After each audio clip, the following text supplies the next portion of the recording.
Thrive in dry conditions. Hello mga Mars! Welcome back again sa ating garden.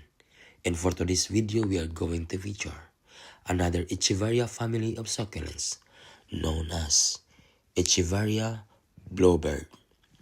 It is a beautiful succulent that forms rosettes of fleshy, silvery blue leaves with a powdery coating.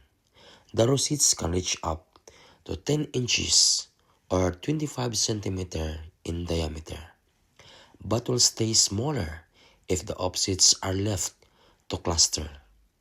In fall and winter, the leaves get bright pink in margins.